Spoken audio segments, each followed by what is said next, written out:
Top Billin. Top Billin. You ain't heard? Coverage of Michigan football from yours truly can now be found at www.patreon.com/Wolverine Scheme Team. Exclusive Underground King Murf film studies, podcasts, recruiting chatter, and the group chat where you can converse about Michigan football with me 24/7. Nah, better yet, 25/8, because I grind from sunshine to the nightfall. That's www.patreon.com/Wolverine Scheme Team. Go Blue. Yo, Top Billin to ya. When you see that big old smile up on my face, you know I'm talking about the Michigan Wolverines, baby. I get so excited ever since I was a little kid to talk about the Wolverines.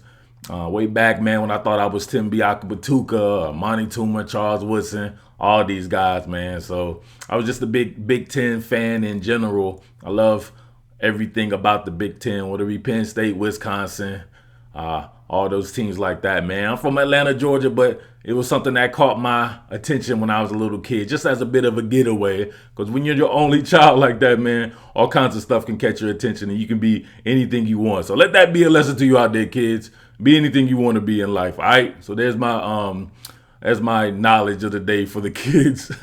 but for real though, man, I want to talk about the 2019 Michigan Wolverines in the new offense. I know all you guys out there excited about Josh Gaddis and being able to go to a little bit more spread principles.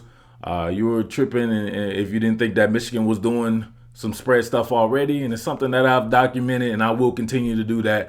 Michigan is ready to do this because they were already implementing some of this stuff. So it's a team built like that. These guys are ready and raring to go, and it's a talented team, extremely talented team, despite the loss of a couple of first-round draft picks and even some generational type cats like Chase Winovich and guys like that. So they're really good, stout along both lines of scrimmage. Maybe got to step up here and there at a couple of spots, but Michigan shouldn't be running from nobody, right? So you know who else shouldn't be running from nobody?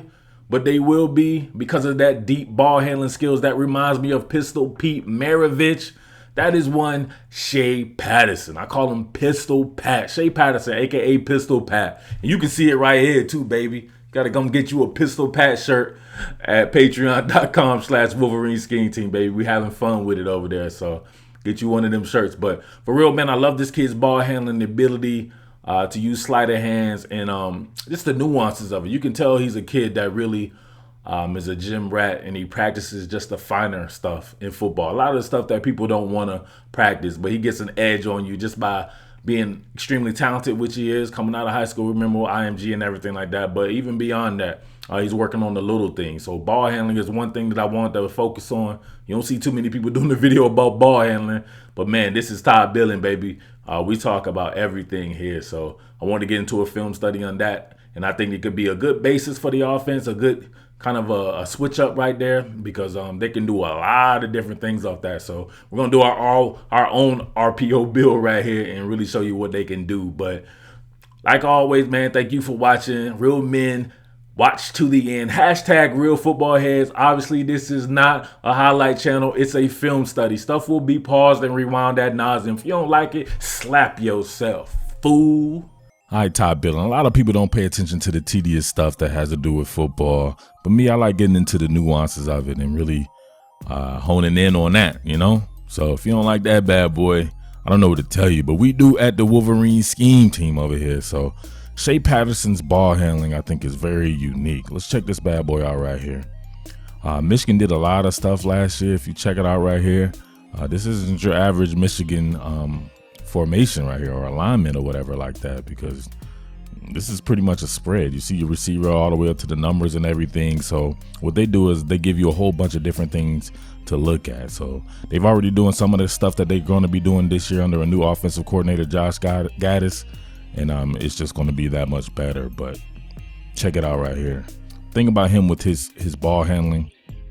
Like, you see this right here? A lot of people would barely touch the running back, barely touch that bad boy, and then they're already off to the next side. Look how long he rides this bad boy, and he takes a jab step with it. You see that little step right here? Any kids watching this? I get a lot of kids emailing me and everything like that, talking about the nuances of the sport, and I love that. Anytime you're a player out there, you want to hit me up, Murf Baldwin at gmail.com. We can get it done. But there you go. Check this out. If you're a quarterback, that's ball handling right there. Look at that. That's extremely unique. You do not see somebody really ride the fake like that. He faked me out on camera plenty of times. Look at that. He faked number 34 out of his shoes. He hit him with the muscle relaxer. You know, that's the quarterback version of the muscle relaxer right there. Really good stuff right there, man. I love it. All right, you talk about riding the mesh point. My man Shea Patterson is a method actor. Pistol Pat. Remember, don't even call him Shea Patterson no more. Just call him Pistol Pat. His ball handling is just like Pistol Pete Maravich. But look at this. Look at the mesh point right here. Look at him with his eyes up, really reading the defense right there. You know, you do fakes with more than just your hands and everything, man. It's an eye thing, a shoulder thing, for you people who are really into faking somebody out right there. But look at that right there. He rides this bad boy almost a little bit too much. I don't understand what went on right here, but man, look at this. It almost becomes like a lead. Shea Patterson's a lead blocker from the back. He's a back lead blocker. He wrote this bad boy all the way to the end zone. Now, that's really being committed to the part right there. That's some straight method acting stuff right there. One more game. Look at this. So my man right here, he's hung out to dry, right? He's on the clothesline right there. He doesn't know what to do. Look, he's like, huh? He's like, they both have the ball and they're both hitting the B gap here. I don't understand right here. What's going on? Nice. Remember what I told you about giving them different formations and different looks right here. So we see them running out of a gun split right here. And they have the H back in the game. Two receivers split out, right? X and Z. Looks like Nico Collins and the Motor City Cobra himself, Donovan Peoples-Jones. So, all right. With this bad boy, it's going to look like pretty much an outside zone lead, right? So you work with the split zone on one of them, then you work on outside zone lead. If you're somebody right there and you see a lead blocker, if you're this guy, this end man on the line of scrimmage, you see a lead blocker going on, you're definitely going to want to hone in on that bad boy, especially if you feel like you can meet it at the mesh point. So, nope, he goes super hard. Look how hard Shea Patterson wrote that bad boy. Look at that. Remember that step I told you about? Lean into that bad boy. Look at it. That's confusing. That's extremely confusing. That's being very committed to your craft right there. A lot of quarterbacks don't think about stuff like that, but obviously Shea Patterson does. Now look, pretty good, man. Gets himself out on the perimeter, breaks a tackle, does his thing. All right, this was a real good one right here for Pistol Pat. Yeah, what looks and is pretty much inside zone with a cross formation block. So split zone flow across, cross formation block right there. And then you'll just see kind of from a slight offset pistol. I think this is a very good view of this right here. Now, this is how you get those downhill running lanes right there, but it can't be right behind them, you know, but you get it kind of offset right there. And then Shea Patterson just opens that bad boy up and then it's just perfect, right? So that should be Chris Evans right there. And then out the back door would be Pistol Pat. All right. You see it start to develop right here. People are going to be very aggressive on this because this is a concept, this zone concept right here. Michigan runs a lot. So you can see the crash down happening real hard right there. So if you're a defense, you got to replace, you know, you got to switch and replace. So you need to have somebody who comes out right here. If you can't, or if you have a blocker come in to arc block kind of, look at that. They both took inside moves. And then you have Sean McCune here on a block coming on the outside right here. He doesn't even have to really do nothing, just kind of seal it. Pistol Pat on the way. So I'll be very interested to see one day when Dylan McCaffrey takes over this offense. He's infinitely better athlete than Shea Patterson. Shea Patterson's a decent athlete, not as athletic as I once thought he was, but he's a good enough athlete to do these concepts, especially when he's so great with his ball handling. All right, let's advance the story a little bit right here. On this one, gonna have jet action going on right here.